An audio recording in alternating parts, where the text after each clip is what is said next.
So, Assalamu alaikum. The Center for Business and Economic Research at the Institute of Business Administration, Karachi, will be hosting regular podcasts on important economics and business related topics. We kick off the podcast on international trade related topics today by welcoming our esteemed guest speaker, Syed Aftab Haider, CEO of Pakistan Single Window. With a passion for public sector reforms through digitization, Syed Aftab Haider has more than 23 years of public service experience working primarily on customs reform, trade facilitation, and border management both in Pakistan as well as internationally. As part of Pakistan Customs Service from 2000 to 2021, he served at various important positions in Pakistan, working on revenue collection, trade and transit facilitation, and tariff and procedural reforms. In addition, he has worked with international development partners on customs reforms, modernization in various developing countries. In 2011, he helped develop and roll out Pakistan Customs flagship VBOC system, has led the design and implementation of the Pakistan National Single Window since 2017. He's currently serving as the Chief Executive Officer of the Pakistan Single Window Company, responsible for the development, implementation, operations, and maintenance of the Pakistan Single Window system. He holds a master's degree in public administration from Harvard University's John F. Kennedy School of Government. Before I begin, I feel it is important to mention that Pakistan Single Window has already earned recognition as one of the more effective national single window system amongst those existing in developing countries. It has played an important role in propelling Pakistan's ranking on the latest iteration of the UN Global Survey on Digital and Sustainable Trade Facilitation. I'm sure Aftab will let us know about the benefits and the challenges in developing this system and how he has earned the accolades for Pakistan in this regard.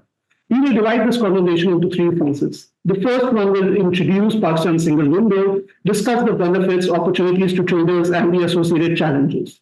In the second phase, we'll discuss the impact of Pakistan Single Window on the businesses in Pakistan. While in the third phase, we will discuss how universities can play an important role in ensuring the success of Pakistan Single Window. Without much ado, we'll now ask the first question. Please provide a brief introduction of the Pakistan Single Window. What is the main purpose of it, the name of the organizations involved in its operation, and how does it collaborate with these organizations? Thank you very much, Adil. Let me start by expressing my thanks and gratitude to you and to Center for Business and Economic Research for giving me the opportunity to be here as one of the guests for the podcast. I think it's a great initiative.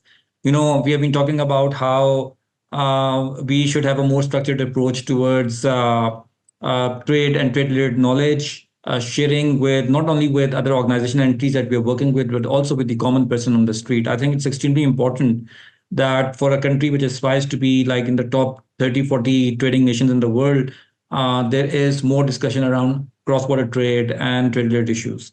So Pakistan Single Window is one of the trade facilitation tools that basically is aimed at reducing the time and cost of doing business. We have created a digital platform that connects Pakistan Customs, the commercial banks in Pakistan, the State Bank of Pakistan, and 77 other government agencies on a single platform. And the idea is that the traders who are involved in imports, exports, or transit trade do not have to run from pillar to post to meet their customs and trade compliances. What they are doing is basically submitting information on the platform electronically, and that same information then moves out to all the participating organizations to facilitate them in their trade and regulatory clearances.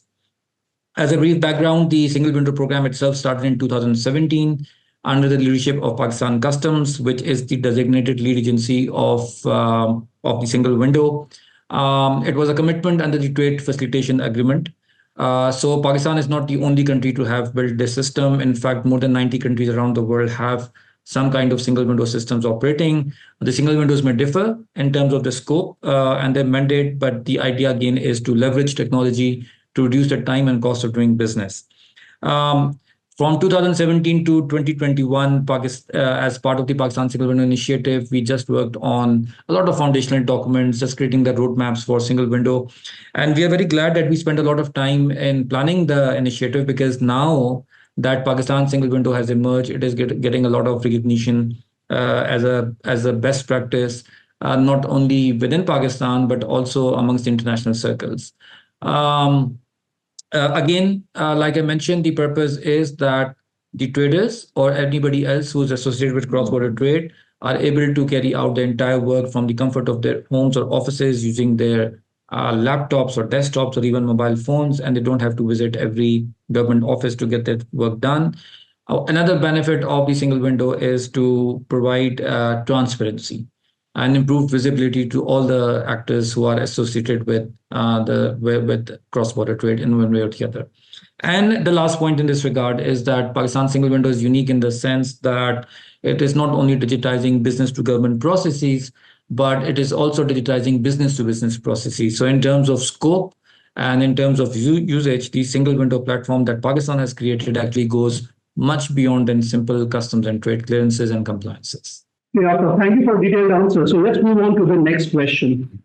So what are the main benefits of the implementation of the single window in Pakistan? How do you compare across regional counterparts that have implemented their own single windows?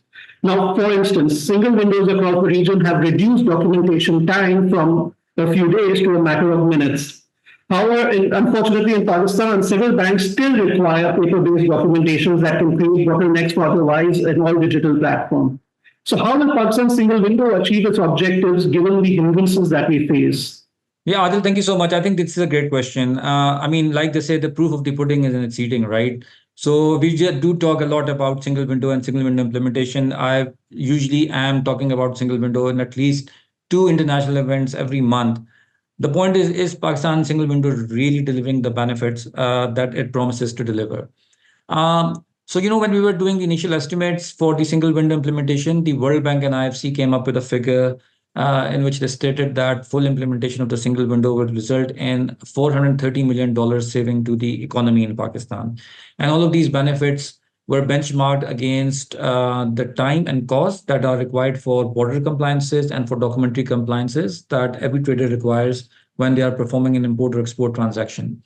And it was a very conservative estimate because when you talk about documentary compliance at the borders, there's a lot of time and effort that goes actually behind the scenes in creating those documents that would be required to clear a consignment from, let's say, Karachi port or Jinnah International Airport. So that time and cost was not taken. At this point in time, what Pakistan Single Window has done is that we have a lot of data and anecdotal evidence to suggest that we are reducing the time and cost of doing business, but we have initiated a single window assessment methodology assessment under the single window assessment methodology that is created by the UNCFAC. It is being done by a third party and would also have a component of international peers reviewing the single window implementation in Pakistan. And under the methodology, the review would not only look into the legal framework and the IT infrastructure and the design of the system, but they're also doing surveys to ask the PSW users of how much they are in fact benefiting from the single window services. So I think I would have a more concise answer to this particular question maybe in a month's time. But at this point in time, we can safely say that, we looked at data and we did find out that, in certain cases, before single window came in, a trader had to visit the banks for one single shipment multiple times. But now all they need to do is to go just once to register the contract or open the LC, and the information gets pushed to the single window platform and they don't have to go and visit again.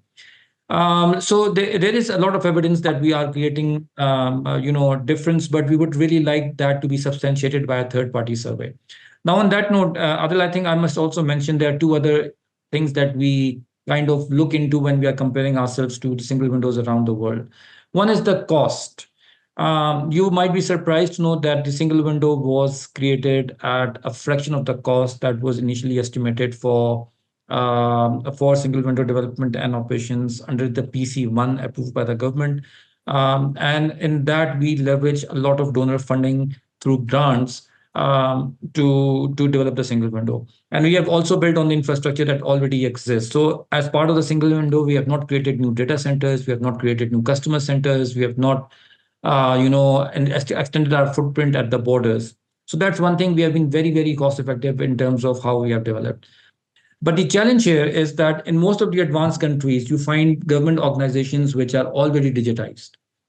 In Pakistan's case, we are working with 77 other government departments. For example, Department of Plant Protection, Animal Quarantine, Federal Seed Certification, Mercantile Marine Department, TDAP, You name it, every organization that has anything to do with cross-border trade is going to be integrated on the single window platform, but not all of them are digitized. So, a lot of time and effort also goes in digitizing that part of the work that has an interface with cross-border trade. And that is where actually we are making a difference. Pakistan Single Window has done a marvelous job in terms of business process re-engineering of the organizations that are regulating cross-border trade. Before we integrate any government agency onto the single window platform, we look at their process, identify redundancies, and eliminate them. We also eliminate redundant documents, and that is where we are quite different from a lot of other single window systems that have been implemented in the region and even around the world. Okay. So you raised a very important point about working and dealing with different government departments. So coming on to this question, so there are always challenges associated with in collaborating with several different organizations in the government, as you have already stated there. So, but the biggest challenge, I think, is the bureaucratic hurdles that you may face, right? Especially with those organizations that are not likely to be digitized or that's one. So how does single window reduce the lags and delays due to these bureaucratic procedures across different organizations? And how do you coordinate with that with them when you face these challenges? Yes, that's a great question. Thank you for that. Change management has been a very, very, very important aspect of single Windows implementation journey. I mean, I can't just underscore the importance of having a robust change management strategy in place enough. Since day one, when we started implementing the single window program, we have followed a policy of what we call the 3 Cs: collaboration, coordination, and consultation. So from its very start, single window has benefited from the collective advice of all the government agencies. We went around to each government agency that was a candidate for single window. We sat with them. We looked at their business processes, but we also sold them the idea of the single window. And out of that, emerged a common vision for the single window platform. That same vision has been translated onto the Single Window Act that provides the legal framework for single window implementation. There is not a single government agency that has not have had any contribution in the making of that act. So, consensus on single window services forms the very core of our implementation strategy. But that doesn't mean that it's been a smooth sailing. When we now go and we work with different government departments to integrate them, we do face a lot of bureaucratic resistance.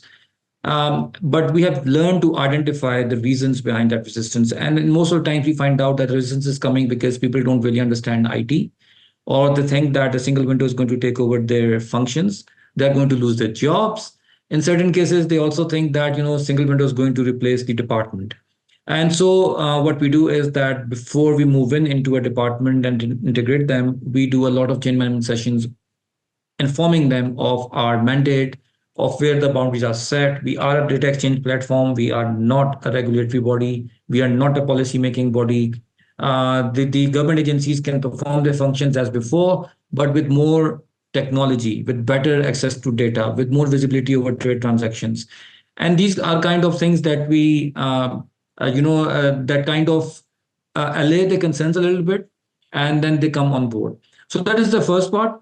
But then once we begin the implementation of any module with that government department, then we also kick in the second phase of change management. And in this phase, we bring in all the clients.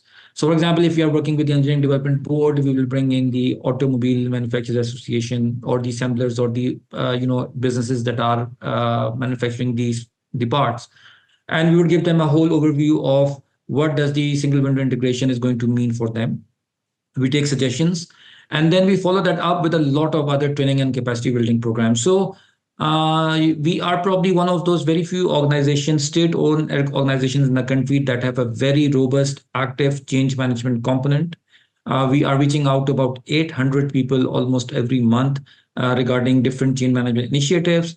And we have also partnered with a lot of private sector companies to provide the same kind of services in smaller cities and towns where we can't reach out because we have a very small team.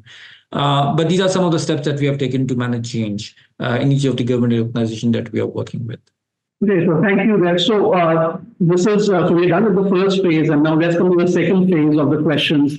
we'll be focusing more on the potential impact of Pakistan single window on businesses in Pakistan. I think you have mentioned some of the things, points that we will again, I guess, repeat in that sense. But let's look at it this way. So there are two ways to look at your success rate. One is to consider how businesses are comfortable with the use of Pakistan single window as a transition from a paper-based documentation to e-documentation processes. And the other is to consider how the businesses perceive the organization as a solution to the challenges that they would otherwise face with paper-based documentation. So do you feel there is a resistance in terms of businesses accepting Pakistan single window as a more superior platform in comparison to previous platforms such as Reebok or paper-based documentation processes? And how would you describe the current feedback from the business community in terms of the bottlenecks and delays they face when dealing with multiple government organizations? Further, can you provide some example of instances where Pakistan single window resolved certain issues in a timely manner that would otherwise be more difficult to resolve if Pakistan single window did not exist? So, how do you change that in that sense, the ecosystem in that? Yeah, I mean, single window implementation could not be successful if the business community is not onboarded, And one of the things that we also do whenever we are thinking of a new service or a new feature or a new enhancement in a single window is to do a stakeholders mapping. So almost everything that we do starts with mapping out the stakeholders, and the stakeholders would include not only the government entities, but they also include the private sector, and they also include PSW themselves. So I am also one of the stakeholders in PSW. I also have a certain viewpoint or a certain concern, and this is how we start working.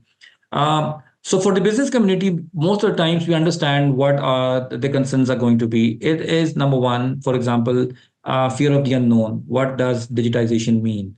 Would I be able to handle it? Number two, investments. Would I have to invest in new systems? Would I have to invest in new people with new skill sets? Is it going to increase the cost of doing business for me instead of reducing it? And the third is like comfort level, because Pakistan still is a country where you just feel more comfortable in going to a government office, meeting a person face to face, especially if you're in this business for a long time. And the concept of sitting behind a screen and getting all your things done without a face-to-face interaction still seems a little bit alien to many people. But Alhamdulillah, by and large, single window has enjoyed a lot of goodwill and tremendous support from the business community. Some of it is institutional, by the way. The way the single window governance is organized, we have nominees of the Pakistan Business Council and the FPCCI in the board of directors of the single window company. We also have private sector people sitting in the apex body called the Governing Council that is headed by the Minister of Finance. And then the company itself is in 99.9% private sector hands. So, we understand what could be the real concerns of the business community that could create some kind of resistance. So because of this, we have not had a lot of challenges. The other thing is that we take a lot of pains to ensure that the cost of doing business is not increasing because of digitalization. So we are bearing a lot of charges on behalf of the business community, and we are also delivering very fast. So in that case, this business community is looking at the results, and most of them are very happy with the way single window has been delivering. So we have not encountered a lot of resistance.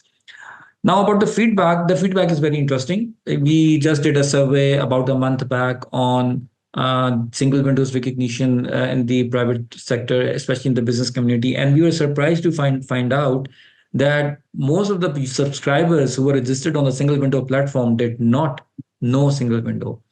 And I was like, what is going on? We have like an 80,000 user base, and how can they not know single window? And then we found out that they had registered, but all of the work was being transacted through customs clearing agents.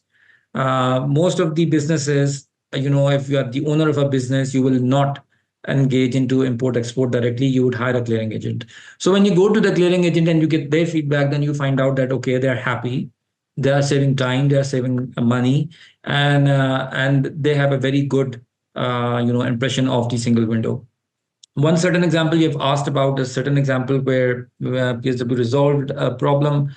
So I can give you the example of registration with customs. Before single window came in, you needed 22 documents, 5,000 rupees to be paid as a fee over the counter in a bank. and a lot of other formalities that were required to get registered with customs and start importing and exporting using the VBOC platform.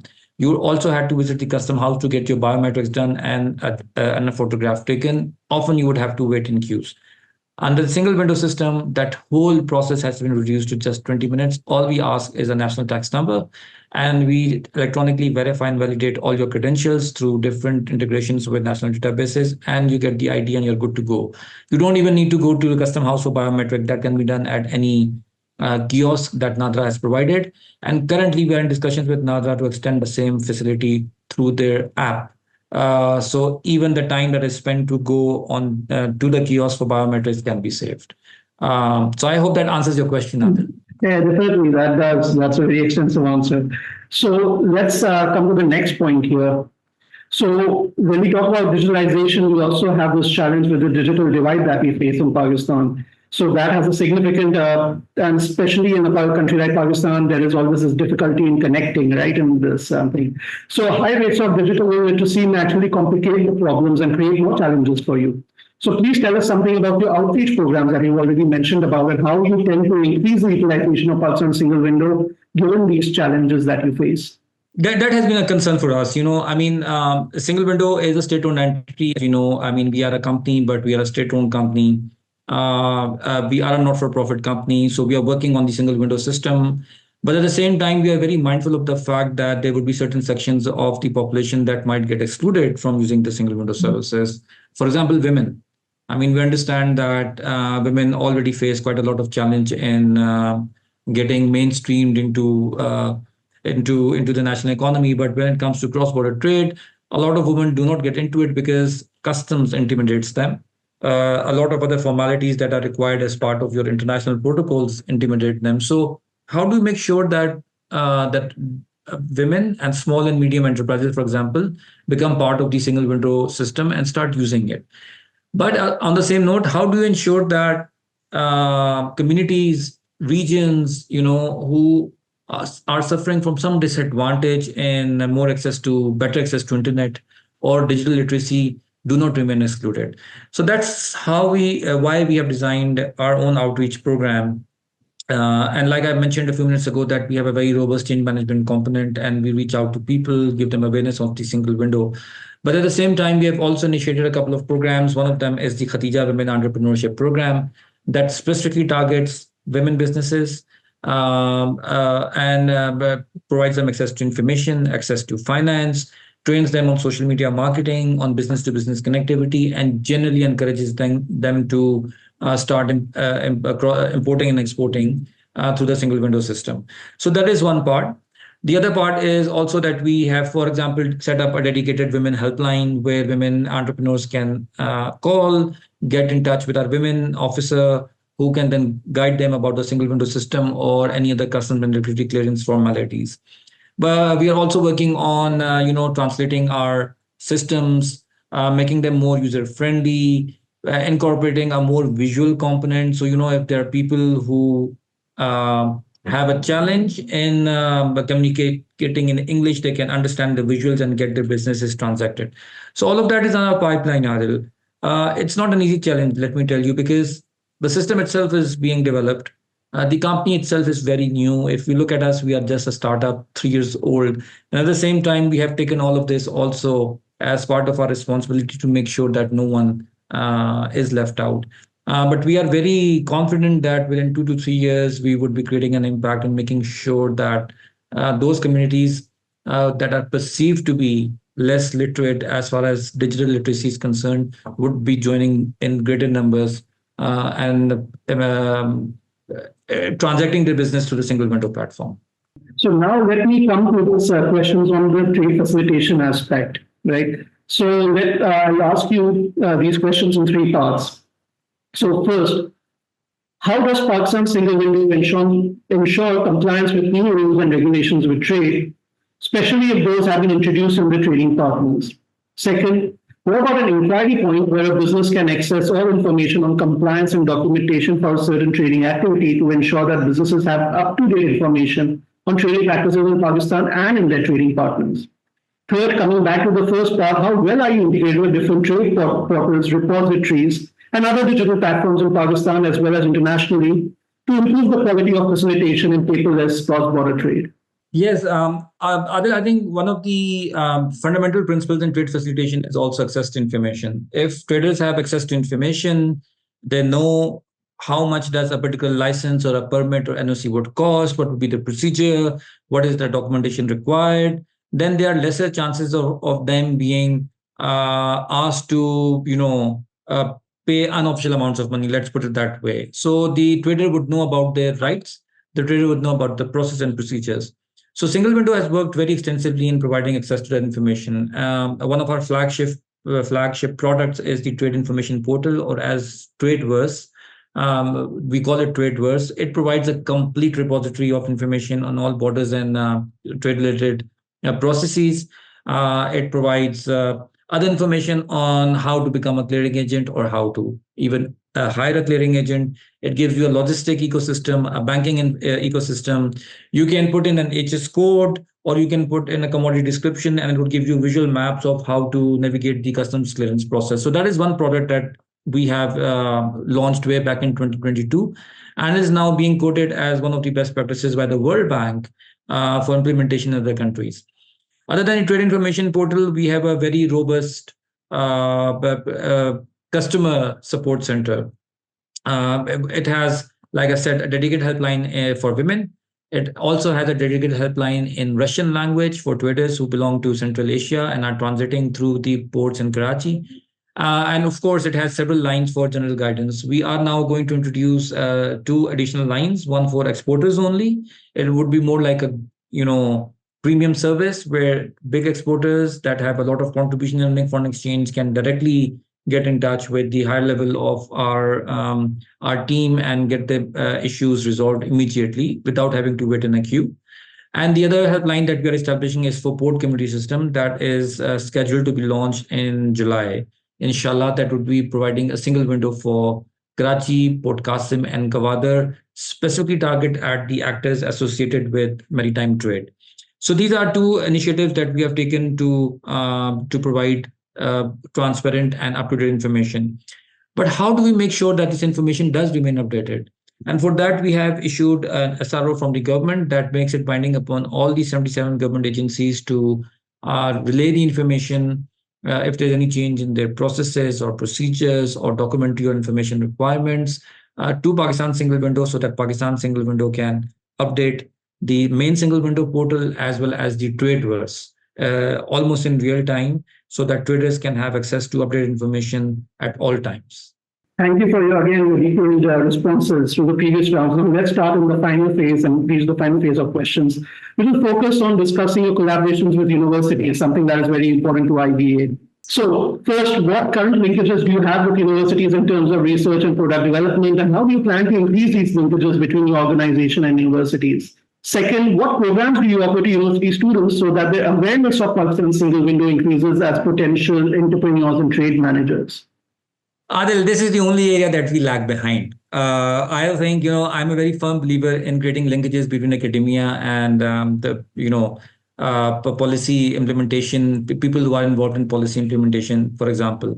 And I think that universities like IBA are a great place where you can actually engage young, bright minds and make use of their talent to enhance not only the services that are being provided by the government, but also kind of capitalize on their ideas and maybe even commercialize some of those ideas for increasing the greater good, as I put it. So what we have done is that we do have MOUs with certain universities in Karachi and Islamabad, and basically we use those MOUs to reach out to their student body, especially to the students who are about to graduate, to tell them about single window and see if they would be interested in working with us. We are also rolling out a management trainee program in the next fiscal year, which starts on July 1st. So in the first batch, we will be bringing about 25 to 30 MTOs. They would be based in Karachi and Islamabad, working in our different departments for a certain period of time. And if they're interested, then they can be absorbed as our regular employees. Thirdly, we are also working with the national incubation centers, and certain other facilities where we are encouraging young people to come up with their ideas. We provide them access to data. We provide them a sandbox, for example, and they can, test those ideas, maybe create a product that can be commercialized, and then we can see how we can kind of share in that to generate revenues for ourselves, but also to make sure that there is a product that can be marketed commercially elsewhere. But the idea at the end is that all of these products, all of these ideas should go towards reducing Pakistan's compliance cost, increasing Pakistan's export competitiveness, so that our exporters can export more and bring in more foreign exchange.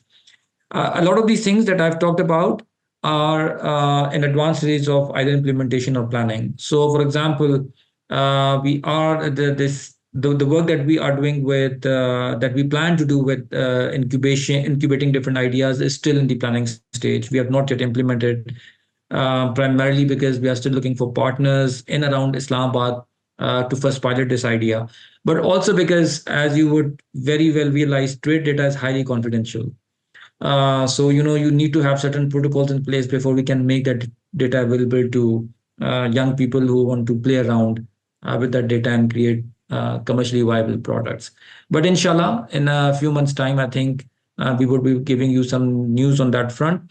And we are hoping that we would be able to have more institutional arrangement with IBA, for example, to collaborate on some of these ideas, but also in chain management, in research, and reaching out to different user groups and checking out the efficacy of the single window system and the initiatives that we are taking. So that's all in the plans. Yeah, thank you. So once again, so I'll just ask this question again, like just repeat. I know you've said something about the fresh graduates and all that, but we need to get a bit more into detail because a lot of fresh graduates are going to be watching this broadcast. So how can fresh graduates seek employment at Pakistan Single Window, like if they're interested? And any management training programs will be offering, right, at Pakistan Single Window. That's actually very important for them. And I would also like to ask, is there any recommendations you have to, so that universities make the students a better fit for organizations such as yours? Yes, Adil, I think, I don't know about other organizations, but for us, the starting experience at the first entry level is 0 years.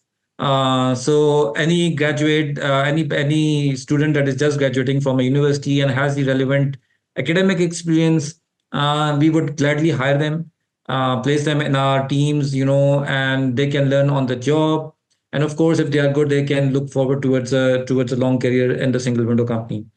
We do hire fresh graduates. We encourage graduates from good universities like IBA and other of the same league, because we generally believe that the quality of education that is being given in these institutions is something that we would really like to have to enrich our own experience in implementation of different cross-border trade-related initiatives.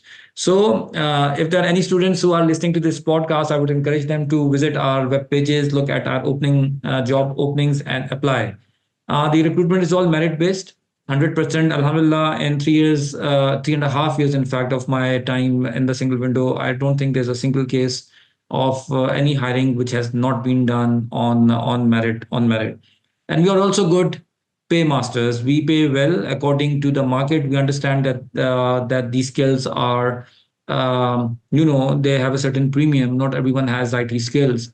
So definitely, if there are people who are good enough, who qualify requirements, they can look forward to a very promising career with the single window. Training programs, of course, like I mentioned, we are going to launch our MTO program. We already have an internship program in place. The internship program, you don't have to be a graduate. You can still be going through your education and intern with single window to just kind of check out the how the system and the company operates. But if you're a graduate, then you can join us on the MTO program. Again, there's a difference in the stipend that we pay to the interns and to the salary and other benefits that we offer to the MTO. But more than material benefits, I would also encourage young students to come and join us, because the work that we are doing is actually truly national in its objective, truly national in its coverage. Imagine you are working from Sust border to Karachi, from Torkham to Gavadir, it's a huge area that the single window is covering. And there's just so much interesting work that's going on. So, as a CEO, of course, but also as a Pakistani, I would really, really encourage, young students listening to this podcast to reach out to us, to reach out to HR teams and see how best we can, accommodate them in our work plans and in our hiring plans. With this, I would like to end with a few words of advice for students and young entrepreneurs who are interested in learning more about international trade and related activities. Yes, I think this is a great, this is a very exciting era. I think digitalization. We are in the fourth industrial revolution, and the world has not seen anything like this before. I mean, imagine going to the net, just going into your OpenAI or Chat GPT, putting in something there, and just getting a whole program out of it. Technology changes so quickly. I mean, we are 3 years into our own platform and we think that our platform is getting old and we need a constant injection of new technologies and new ideas. The same is with international trade. International trade actually is a very exciting space to work in, because it's the only, I would say, sector, not in the country, but globally as well, which is under constant changes. Anything goes different between the major trading partners in the world, and no one would know better than you, Adil. The impact would be felt in your country. So I think it's a very interesting space. For some reason, it's also an ignored space. People think that only service providers should be working in the cross-border trade. Actually, you need bright young entrepreneurs. You need to have people who can identify gaps in service delivery, who can understand how global trading systems work and create new ideas, implement new businesses. So my parting advice would be, to take interest in that space. Look to us, come to us. We also provide an important resource for anything that is happening in cross-border trade. And going forward, we would be providing more of these services. But come and work with us. Maybe there are a few ideas that we would like from your side, and we can work together as partners to implement those ideas. And the very last point, which is a cliche, there are no shortcuts in life, Adil. So it's the same thing with cross-border trade. It's very complex. But once you get into it and you tough it out a little bit, it would start paying dividends. So that's all I can say right now. Okay, so Aftab, it was wonderful to have this conversation with you. We appreciate your time and hope the audience also found this conversation insightful and knowledgeable as well. So till next time, thank you and Allah Hafiz. Thank you so much, Adil. And again, I am really thankful to IPA CBER to give me this opportunity, and I look forward for further interactions with you and the students at IPA. Thank you so much.